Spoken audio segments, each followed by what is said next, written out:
हमारी जो quadratic equation है ना, ax² + bx + c, ये हमारी क्या है, क्वाड्रेटिक इक्वेशन है। सेकंड चैप्टर में, पॉलिनोमियल चैप्टर में, हमने इसके रूट्स फाइंड किए थे। अगर पावर 2 है मेरे पास, तो मेरे पास इसके रूट्स या जीरोस क्या थे, 2 थे, जिनमें से पहले को मैं अल्फा मान लेता था, दूसरे को। इसमें हमने पॉलिनोमियल चैप्टर में ये किया कि हमने वेरिफिकेशन किया। क्या किया हमने, किसका वेरिफिकेशन, रूट्स का वेरिफिकेशन किया। Alpha plus beta equal, alpha plus beta equal, और अल्फा इंटू बीटा इक्वल, ये हमने किया है ना। अब फोर्थ चैप्टर में, जिसका नाम क्या है, क्वाड्रेटिक इक्वेशन, फर्क कुछ भी नहीं है दोनों चैप्टर्स में, एक वर्ड का फर्क है। उस एक वर्ड से लगभग सारी चीजें चेंज हो गई। क्या वर्ड का फर्क है, यहां सेकंड चैप्टर में पॉलिनोमियल था और यहां वर्ड आ गई इक्वेशन, ठीक है ना। और जो इक्वेशन वर्ड है उससे इस पॉलिनोमियल के इक्वल में क्या आ गया, जीरो आ गया। अब हम काम वही करेंगे जो यहां किया था। यहां भी हम दोनों रूट्स फाइंड करेंगे, 2 रूट्स आएंगे, पहले को अल्फा दूसरे को बीटा बोल सकते हैं, लेकिन इसमें यूज नहीं है कोई अल्फा बीटा का। आपको सिर्फ एक्स की वैल्यूज फाइंड करनी है। कितनी वैल्यूज आएंगी, 2। क्वाड्रेटिक इक्वेशन में एक टॉपिक आता है नेचर ऑफ रूट्स। ये हमारे पास टॉपिक आता है नेचर ऑफ रूट्स। इस पे बेस्ड एक 1 मार्क क्वेश्चन और एक 4 या 3 मार्क क्वेश्चन हर पेपर में पूछा जाता है, हर पेपर में। यानी कि एक तो शॉर्ट क्वेश्चंस और एक लॉन्ग आंसर्स में 2 क्वेश्चन 100% कंफर्म है नेचर ऑफ रूट्स पे, ठीक है। अब ये नेचर ऑफ रूट्स होता क्या है, ध्यान से समझना। नेचर ऑफ रूट्स क्या चीज है, थोड़ा ध्यान से देख लेना। हमें एक्स की जो दोनों वैल्यूज है ना, उसको ध्यान से देखना है। हमारे पास 3 टाइप के केस आएंगे। एक वैल्यू होती है, आपको फाइंड करनी है डी फॉर डिस्क्रिमिनेंट।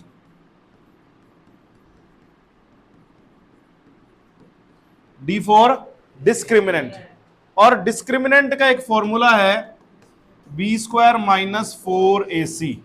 ये आपको लर्न करना है फॉर्मूला।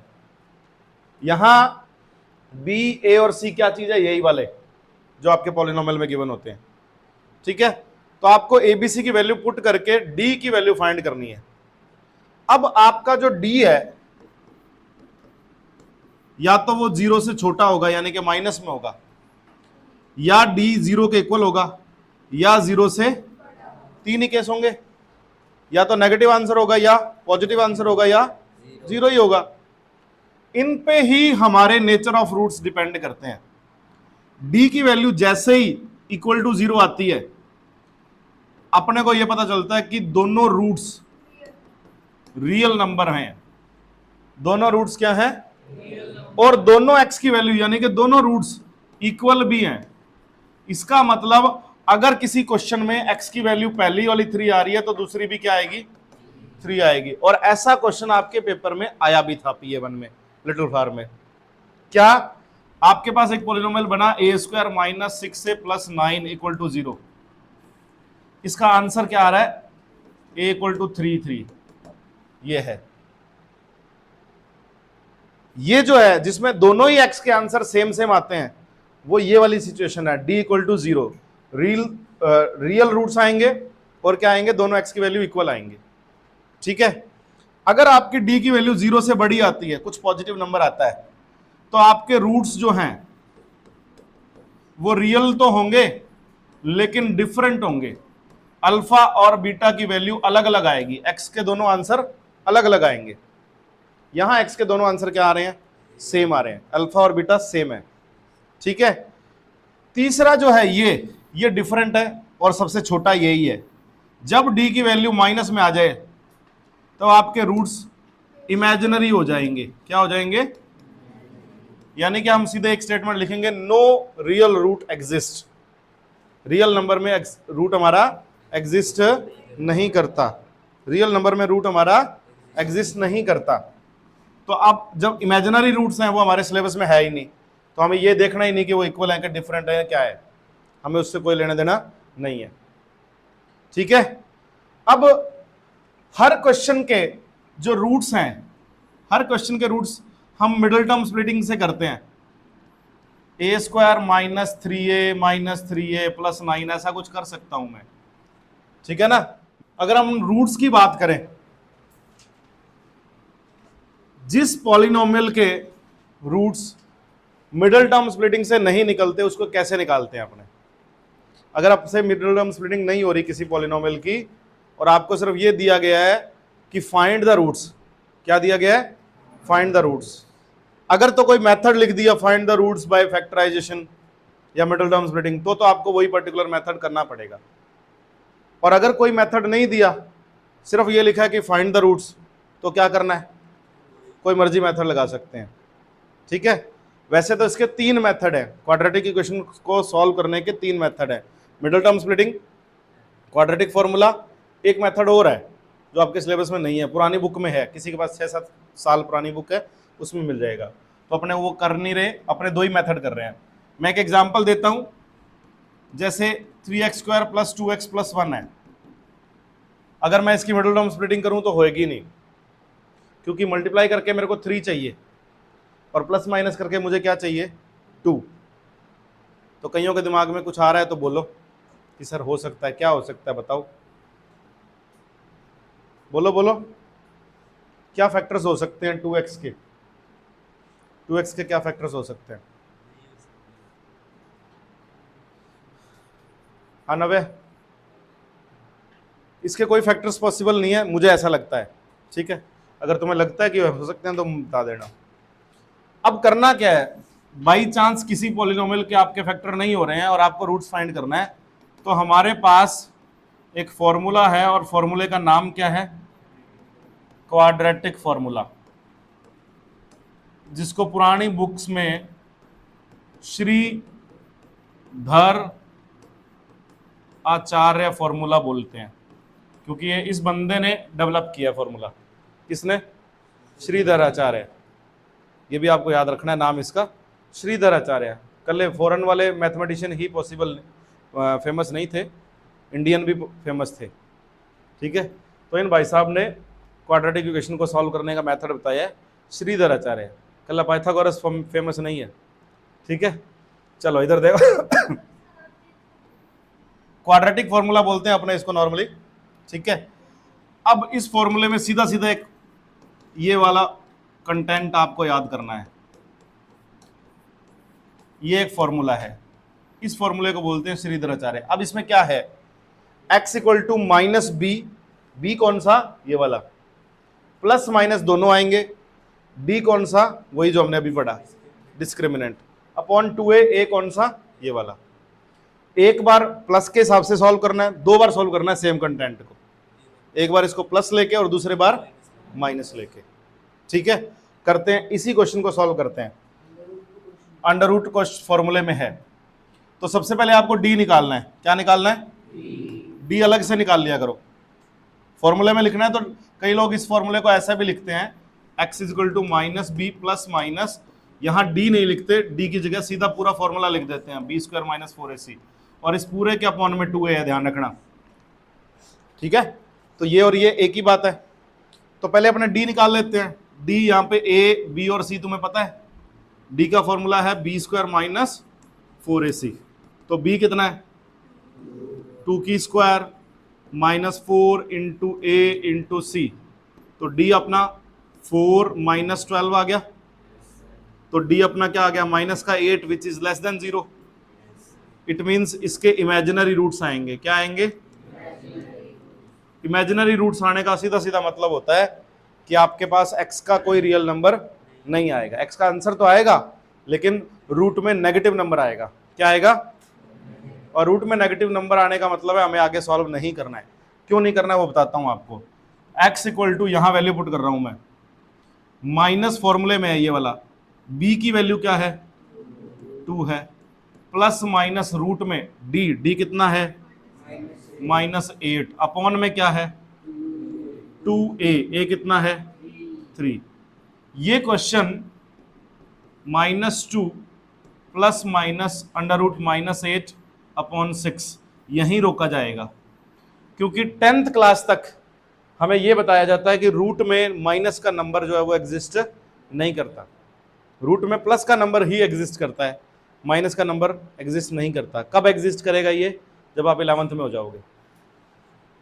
ठीक है, 11th में इस चीज को सॉल्व करने का एक मेथड है, एक अलग से टॉपिक है, क्या, कॉम्प्लेक्स नंबर।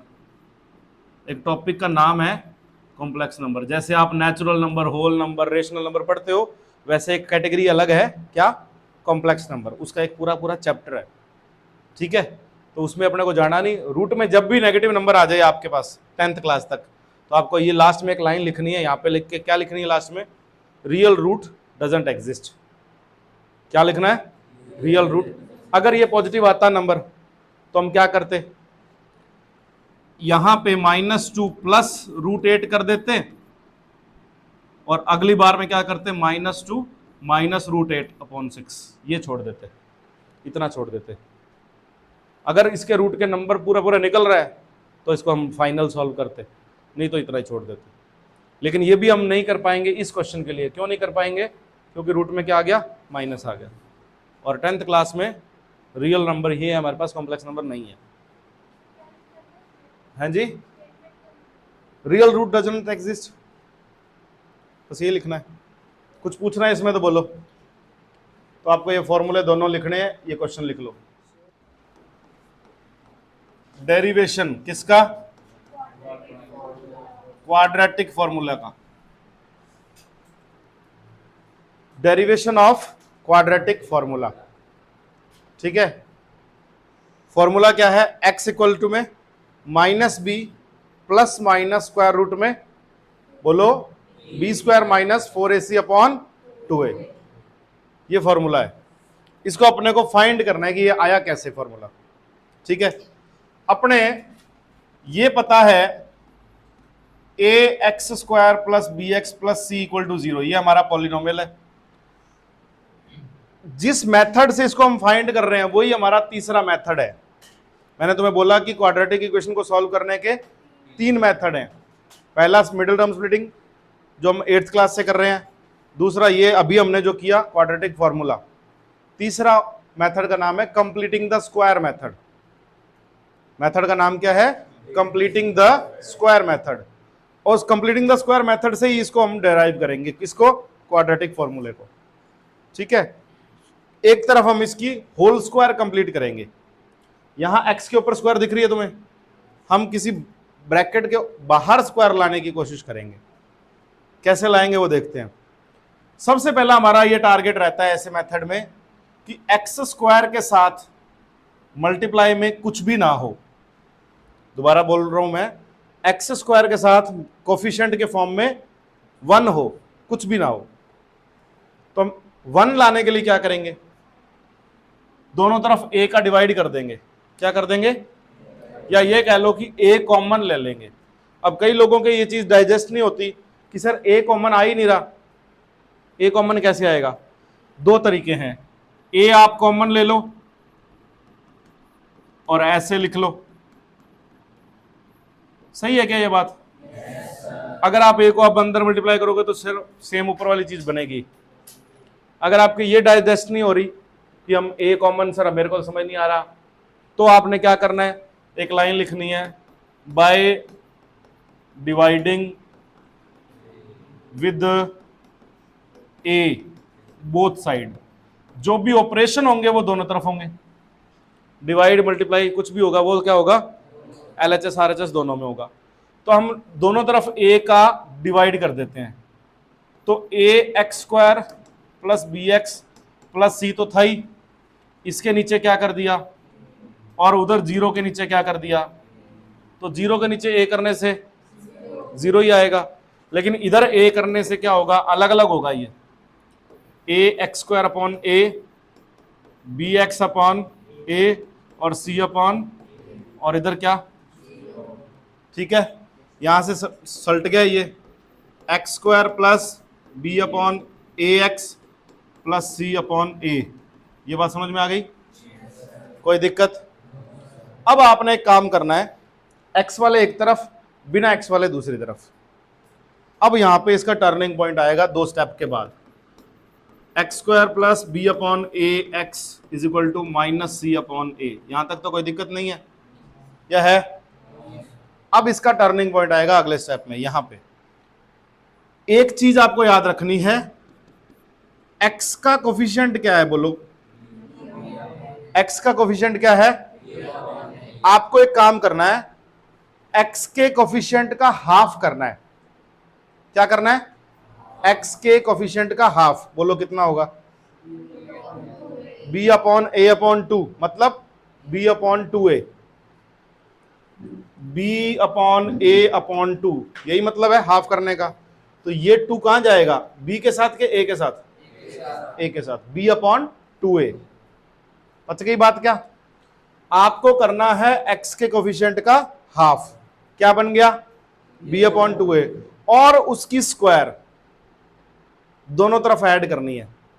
दोबारा सुन लो, हर तरीके से याद रखना है आपको, X square plus B upon A X, ये तो पढ़ा ही है, और इधर क्या पढ़ा है? माइनस सी अपॉन ए। कुछ चेंज नहीं किया मैंने। अब चेंज कर रहा हूं, एक्स के कोफिशिएंट का हाफ, ये बन गया, इसकी स्क्वायर दोनों तरफ ऐड कर रहा हूं मैं। क्या कर रहा हूं? दोबारा बोलो, एक्स के कोफिशिएंट का हाफ और उसकी दोनों तरफ ऐड कर रहा हूं। अब इससे क्या हुआ? इससे क्या फायदा हुआ? लेफ्ट साइड में आपके पास एक फॉर्म बन गई, A square plus B square plus two A B. A square plus B square, बीच में ये जो है ना, ये जुगाड़, ये क्या है? 2ab है। करके देख लेना इसको। ए कितना है आपके पास? बी कितना है? अरे बोलो, बी कितना है? ये पूरा बी है और ये एक्स ए है।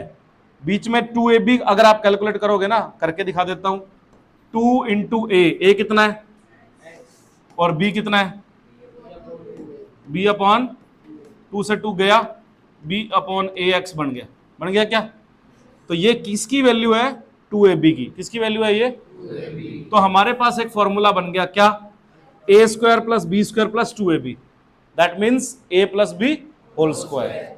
बन गया? तो इसको मैं स्क्वायर लिख रहा हूं, X plus B upon 2a whole square. अब कई लोग अभी भी बोलते हैं समझने के बाद कि सर ये बीच वाला कहां गया? भी आपने इसकी स्क्वायर इकट्ठी कर दी, बीच वाला कहां गया? कहां गया बीच वाला? बताओ। फॉर्मूला बन गया A plus B whole square का, यही फॉर्मूला है, A square plus B square plus 2ab। और राइट साइड को मैं सेम लिख रहा हूं, minus C upon A plus B square upon 4a square. सही है बात? सही है क्या? अभी देखो, मैं इधर वाली चीज सेम लिख रहा हूं, X plus B upon 2a की whole square, x plus B upon 2a की पावर, इधर राइट साइड में क्या बनेगा? एलसीएम क्या आएगा? बोलो, एलसीएम क्या आएगा? 4a square. क्या एलसीएम आएगा?